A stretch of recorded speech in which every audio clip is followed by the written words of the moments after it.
That's his nickname. Oops, ain't E. Hey, man.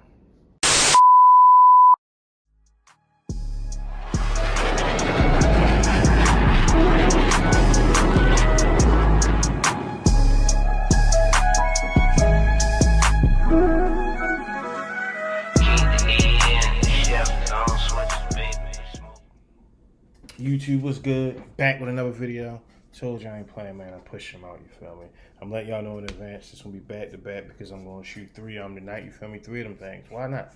You feel me? I already got them lined up, but you know the routine, you feel me? Comment, subscribe, you feel me?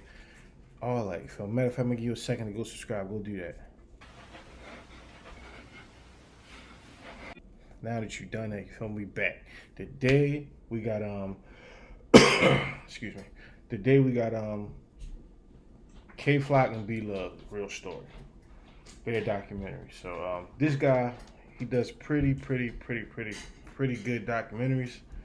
All right, gang, we back. You feel me? We ain't about to waste no time. We about to get straight into it. You feel me? Let's just get straight into it. All right, let's go. B Love and K Flock.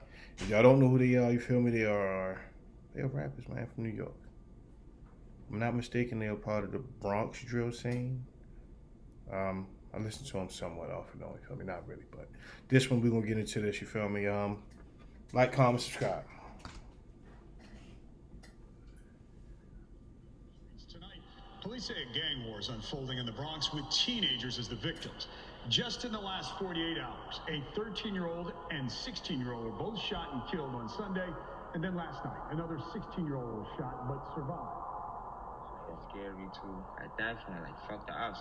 You gotta be watching like people near you, like, when the pressure on, the pressure. All right, so real quick, you feel me? If you've been tuned into the channel, you feel me? Obviously, I'm from Baltimore. I only been in New York one time, you feel me? And I'm not gonna lie, it just seemed like everything up there was sketchy, man. I don't even understand why. But like everybody seemed like he's about to pickpocket you. It's weird, man. No disrespect to New York. That's my first and only time. I gotta go back and get a better experience, you know me? But yeah. Not a lot of people can handle pressure. I just want my whole hood to be on. That's Flock. I want to be the nigga that make the change for everybody. Publish X. That's who made it. Shout out to him. Original video will be in the description.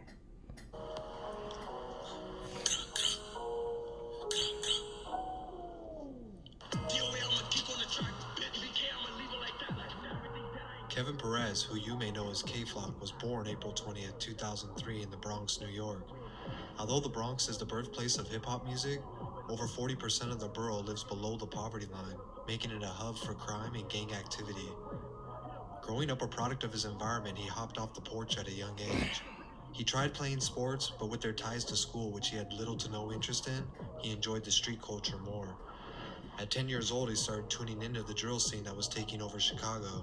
Artists like Rondo No. 9 and Chief. Alright, so Ben, we all know, you feel me, I ain't the youngest. I ain't the oldest neither. But am I the only person that find it weird when artists say they looked up to Chief Keef? It's just like, not because he's a bad artist, he's a great artist. He was good at what he did. But it just feel weird at my age hearing people, you feel me, grew up on Chief Keef. Like I heard somebody say they grew up on Kodak Black. I was like, damn. It's crazy out here. Heavily influenced how he was already viewing his life. Being this young, he wasn't in the position to rap himself yet. Like in real life, like the artists that like me and Fat Fred, like the artists we grew up on, they doing verses now. Am I lying though?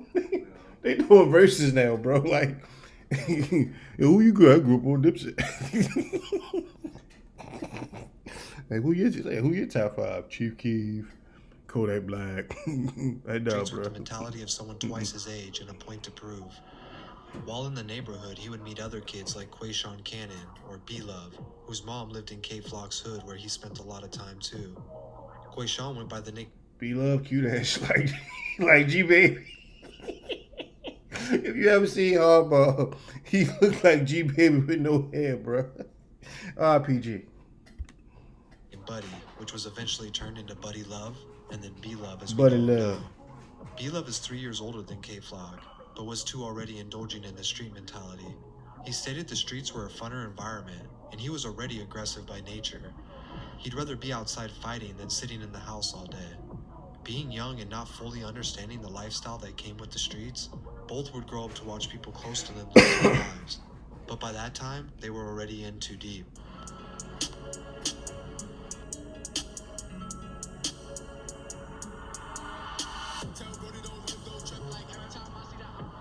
They would grow to start claiming a set called Sevside. Sevside is a combination of a few cliques like Sex Money Murder and Backballer Brims, who like... I will tell you this, you feel me? I'm jiving Turn, and I do know that where he from, I know they actively beefing with his cousin, which is crazy to me. Like, of all stuff, like, that's what y'all, like, oh, it's weird, man. I don't know. If you ain't already, matter of fact, if you want, comment below if you want me to react to that. I can break that down into a few pieces. The Trap Lil Ross version of that. You feel me? Their beef. Or we can just go to Trap Geeks. It don't matter, you feel me? Y'all just let me know where we going at. Said are at war with a few other gangs. The YGs and OGs are the main ops of Sevside. Just like in Chicago, the gang war is taken seriously, meaning even family members can become enemies if they're on the other side.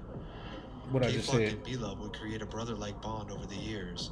While still heavy in the streets, B-Love decided he wanted to start recording tracks. He started writing and considering taking music seriously as a possible way out. Although he recorded a few songs, he wasn't satisfied with how they came out, so he held off on releasing them. B-Love would soon find himself in trouble with the law and had to sit behind bars. Although the full story isn't public, he has stated that someone close to him turned their back on him, leading to his conviction and changing the way he viewed the streets as a whole. While this is happening, K-Flock is making more enemies than friends, running drills in Opps neighborhoods and going live on Instagram, taunting them every chance. Yeah, I'm gonna tell you some real crazy shit. K-Flock different. He is different, you feel me? I don't know what your thought was. I don't know why he thought that was cool. I don't know why. Aport, he would go live, right? And go to the op blocks on live. Hopping out, running down on him and everything on live, bro. He different. Shorty different. Videos show him running around in hoods he wasn't supposed to be in as if he was bulletproof. Funny enough, this reputation would actually put his name out there in the Bronx.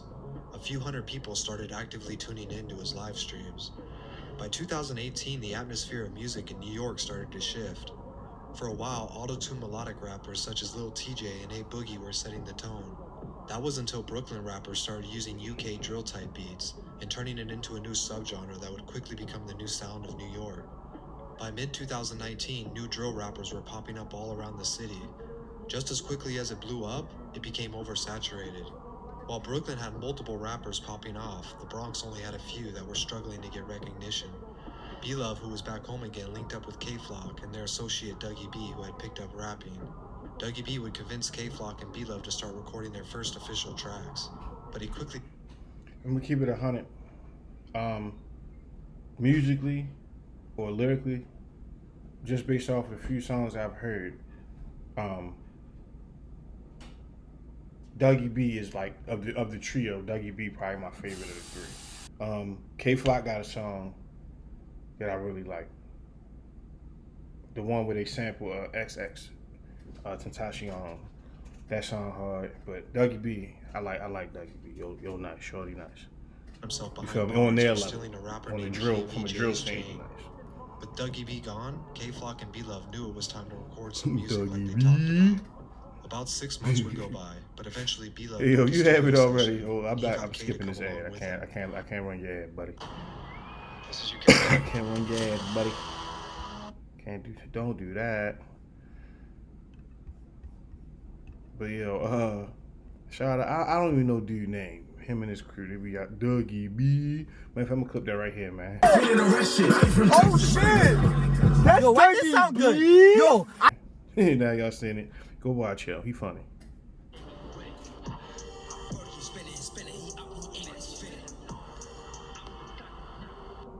On May 26, 2020, K-Flock dropped his first song titled FTO, a remix to 22G's Blicky freestyle. The song immediately amassed over 100,000 views, and 22G's even The gave... crazy thing is, I know a lot about these situations or these New York gangs from Trap Lil Ross. You'll really go into depth. Like if you haven't already, go watch him, man. Go tune into him. K-Flock props. And This then gave him a good tell him cosign who for sent his you, first song. so he can come A watch month later, it. B-Love dropped his first song, No Hook, which also popped off in the Bronx. Both of them now had a small platform to grow off of, and they wanted to put the Bronx drill movement on the map. Keeping the momentum going, both dropped songs at least once a month, also collaborating on a lot of them. With all the attention they were now getting for their music, it also put a large target on their backs as well. Every song they released became more specific, and they made a point that they were bringing the Bronx street politics in the music with them. Don't let the catchy music fool you, they were sending deadly messages in their lyrics. Dougie B would be released around August of 2020, and when he saw the momentum B-Love and K-Flock had going for all of them, he quickly rejoined the mix. But things really took off in March of 2021 when all three hopped on a track titled Brotherly Love. My bad, y'all. I was about to say something, so I gotta keep moving. Yeah. All three of them get sturdy. They get sturdy. Them boys get sturdy. The first month it was out, I seen a video of my son getting sturdy.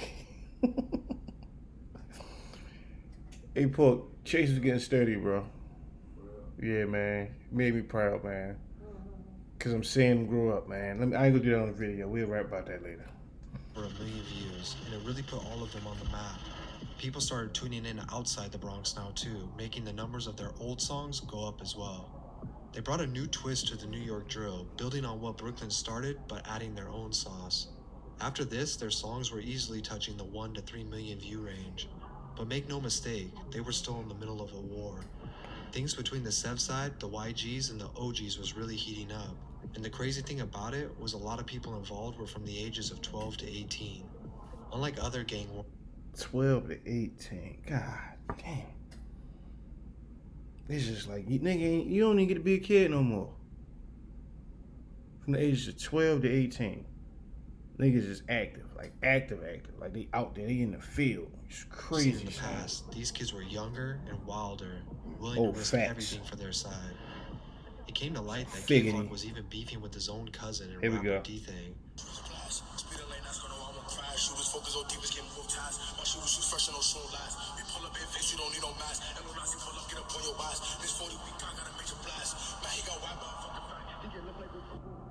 The music was fueling the fire, and soon after, more lives were... Hey, I want y'all to, I keep asking y'all to comment stuff.